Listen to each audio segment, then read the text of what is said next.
Assalamualaikum warahmatullahi wabarakatuh.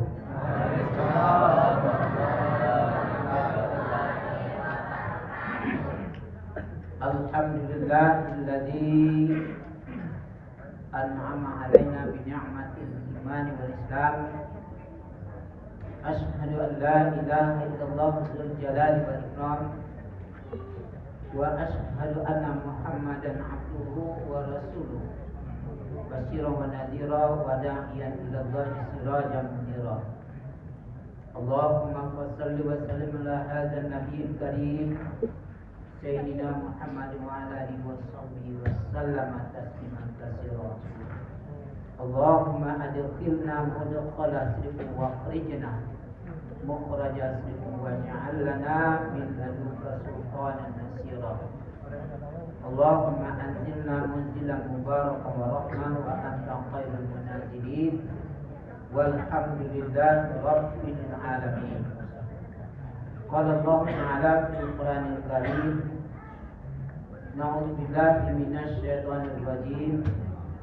Bismillahirrahmanirrahim. Innama ya'muru masajidallah man amana billahi wal yawmil akhir wa aqama shalah wa ata zakata wa lam yakhsha illallah. Masa ulaika ayyakunu minal muhtadin. Sadaqallahul azim. Bapak dan Ibu sidang jamaah Isya dan Tarawih yang insyaallah kita laksanakan sebentar lagi dengan ucapan puji dan syukur kita aturkan kepada Allah Subhanahu wa taala karena Allah masih melimpahkan nikmat kesehatan dan kesempatan serta kekuatan kepada kita untuk dapat melaksanakan siam Ramadan dan qiyam Ramadan.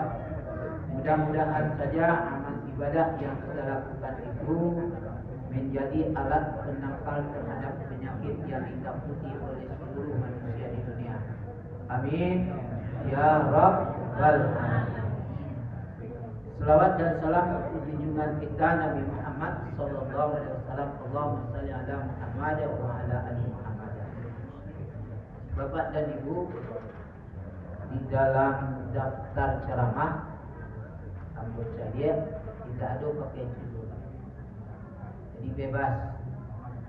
Mudah-mudahan judul yang saya kemukakan pada malam ini tidak berdempet dengan judul tema-tema yang sudah dulu.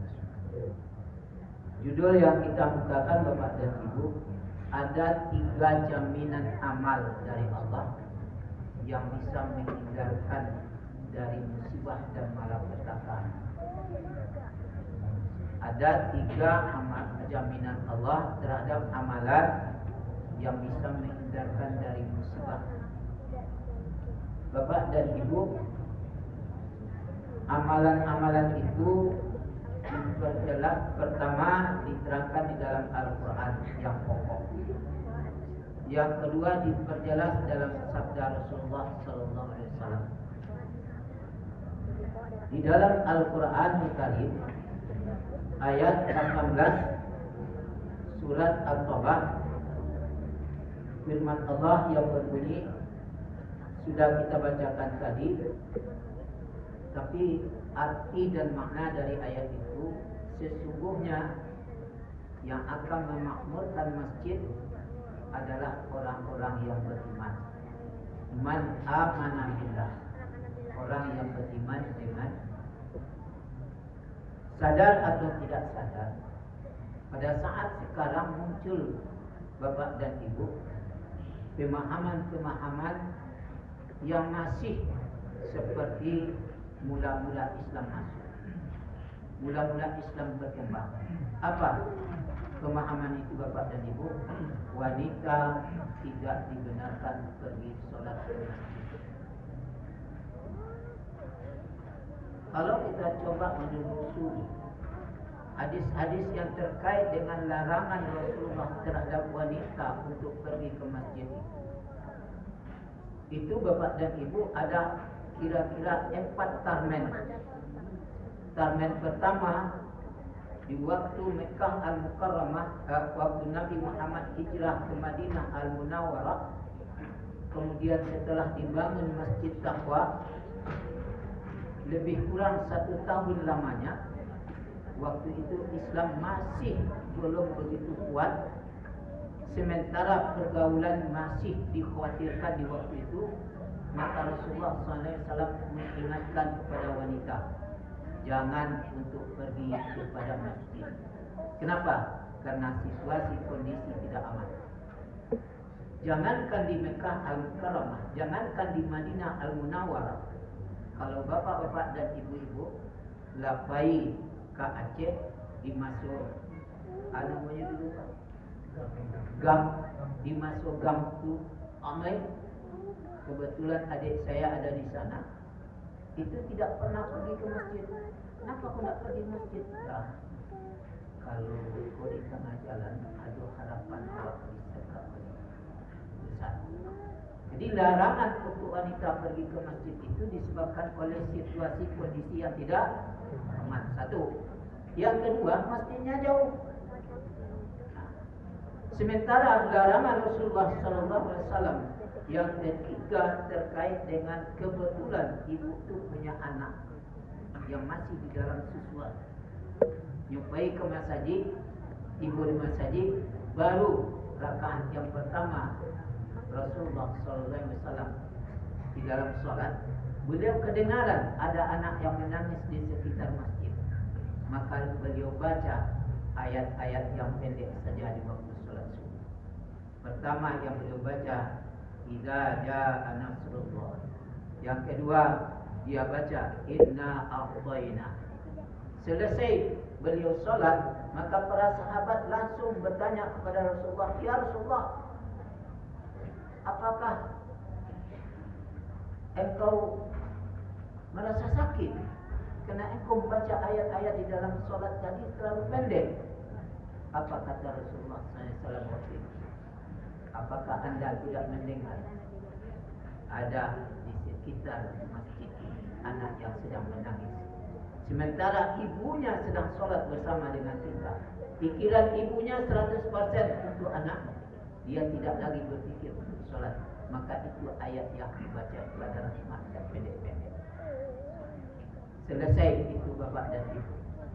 Yang ketiga yang diingatkan oleh Rasulullah SAW, larang wanita-wanitamu itu kepada para sahabat yang kalau mereka pergi ke masjid, pertama pakai parfum. Yang kedua, kalau pakaiannya pakaian yang transparan.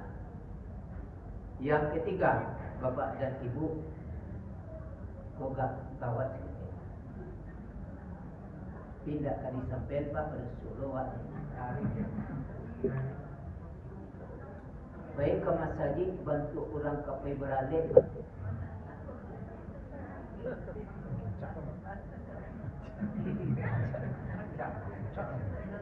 Rancak dengar.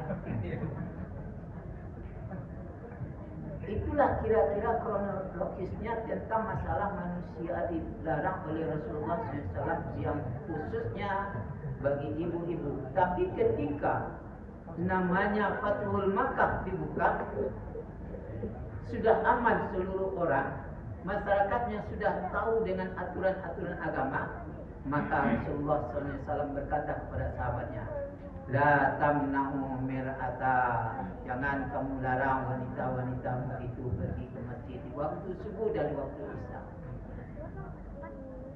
Ada di antara cucu Umar bin Khattab, dia berkata kepada ayahnya Abdullah bin Umar, ya ayah, aku akan tetap melarang istriku untuk pergi ke masjid.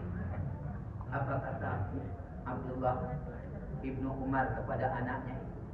Apakah engkau lebih hebat daripada Rasulullah? Apakah engkau lebih hebat dari Rasulullah? Maka anaknya terdiam. Saya akan tetap melarang katanya. Jadi bapak dan ibu bertitik tolak dari penjelasan Rasulullah SAW itu. Pada saat sekarang, sadar atau tidak sadar, masjid itu tidak jauh lagi dari rumah kita masing-masing. Sadar atau tidak sadar, jalan ke masjid sudah terang benderang. Sadar atau tidak sadar, maka kita pergi ke masjid cukup aman dan damai. Yo Pak Ibu, ada dayaman waktu yang tadi. Dayaman. Inilah kunci yang pertama kata Rasulullah SAW. Ya. Apa kata Rasulullah SAW di dalam hadis kursi beliau?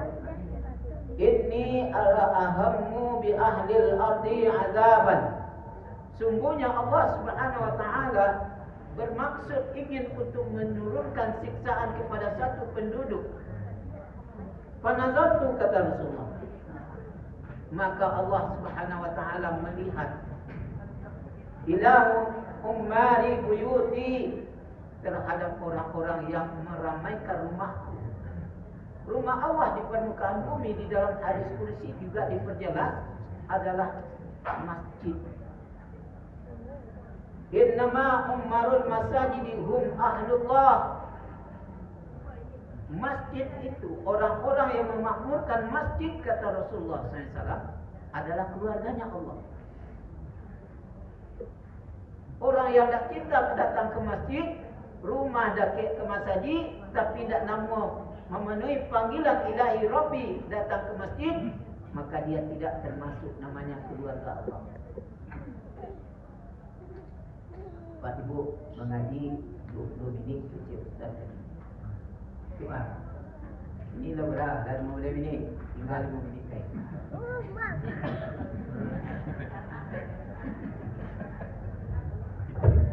Bapak dan Ibu, kata Rasulullah SAW dalam hadis kursinya, Allah Subhanahu wa taala bercita-cita menurunkan musibah kepada satu penduduk. Yang pertama beliau lihat itu adalah orang-orang yang masih ramai untuk datang ke masjid. Itu yang pertama. Jadi meramaikan masjid adalah alat untuk penangkal terhadap penyakit corona.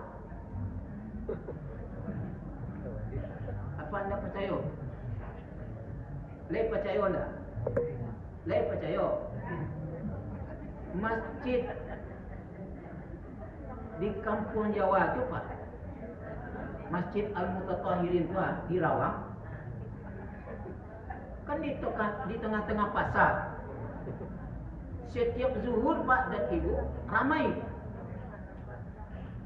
Saya kebetulan kasih di sana ceramah sekali sebulan. Saya tanya, bapak-bapak dan ibu-ibu, ada yang kena corona sekolah? Jawabannya tidak ada Ustaz. Jaminan Allah. Orang-orang yang mengunjungi rumah Allah, maka Allah menjadikan dia sebagai keluarga Allah yang menyelamatkan. Di dalam ayat Al-Quran surah Al-Baqarah, mungkin barangkali anak-anak saya sudah hafal ini. Wa man mana'a masajidallah ayyadhkaru. Orang-orang yang melarang orang datang ke masjid dan berzikir dalam masjid, ingat kata Allah, maka Allah akan menimpakan musibah dan malapetaka yang berkepanjangan. Habis yang pertama. Yang kedua dikatakan oleh Rasulullah SAW, wa ila mutahabbina fiyya, ada di antaranya yang selalu meningkatkan hubungan silaturahmi antara satu dengan yang lain. Bapak dan Ibu, hubungan silaturahmi yang paling kental, yang paling kuat dan kokoh hanya di saat kita melakukan solat berjamaah. Ketika kita solat berjamaah, selesai solat berjamaah, kita ucapkan kepada saudara kita doa yang sangat luar biasa yang dianjurkan oleh Rasulullah untuk mengucapkan setiap bertemu dengan orang.